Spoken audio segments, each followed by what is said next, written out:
Assalamualaikum warahmatullahi wabarakatuh. Perkenalkan nama saya Faisal Pasar dengan NIM 310951027. Kali ini saya akan menjelaskan UTS Sistem Internet of Things. Yang pertama yaitu jelaskan perancangan sistem IoT sesuai dengan pembagian kerja.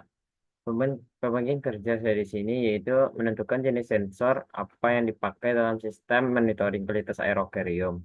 Pada sistem ini, saya membeli tiga jenis sensor yaitu sensor DO atau dissolved oksigen, sensor pH, dan sensor suhu atau temperatur sensor.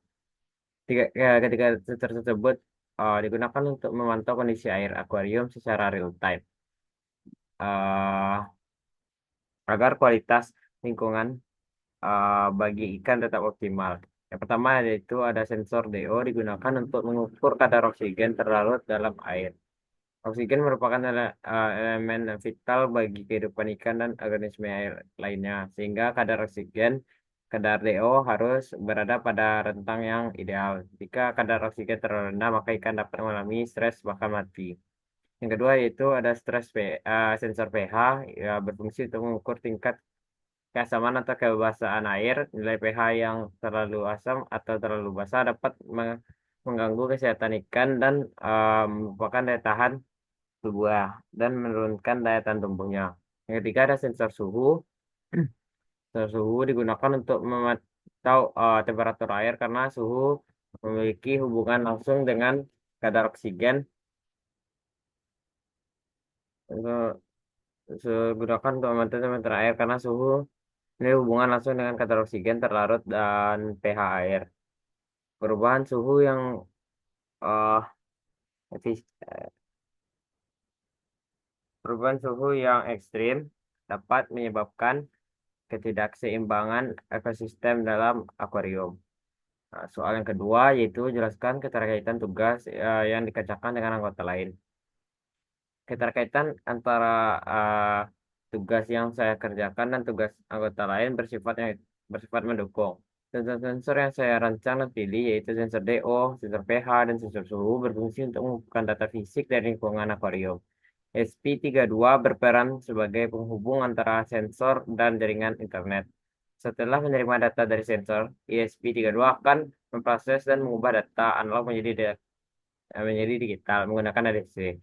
Selanjutnya, data digital ini dikirim melalui modul WiFi internal ESP32 yang bekerja pada frekuensi 2,4 GHz menuju router atau akses point yang telah dikonfigurasi dalam jaringan lokal. Dari router data kemudian diteruskan melalui Internet Service Provider atau ISP untuk diunggah ke Blink server di cloud. Data yang dikirim ke Blink server akan ditampilkan dalam bentuk dashboard monitoring eh, monitoring interaktif. Melalui aplikasi Blink, pengguna dapat melihat nilai DO, pH, dan suhu air akuarium secara real time melalui smartphone atau komputer.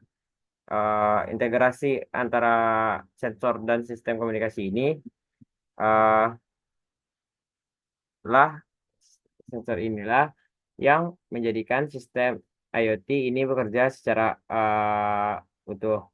Sensor mengukur parameter air, mikrokontroler mengolah data dan mengirimkan data, sedangkan jaringan dan server menampilkan hasil pengukuran kepada pengguna. Dengan adanya kolaborasi ini, sistem yang dihasilkan menjadi terintegrasi dan berfungsi secara otomatis, mulai dari pengambilan data, mengirimkan data melalui jaringan nirkabel, hingga penyajian data pada platform monitoring berbasis internet. Peran setiap anggota saling melengkapi. Sekian dari penjelasan saya tentang TS Sistem Internet of Things. Sekian dari saya. Assalamualaikum warahmatullahi wabarakatuh.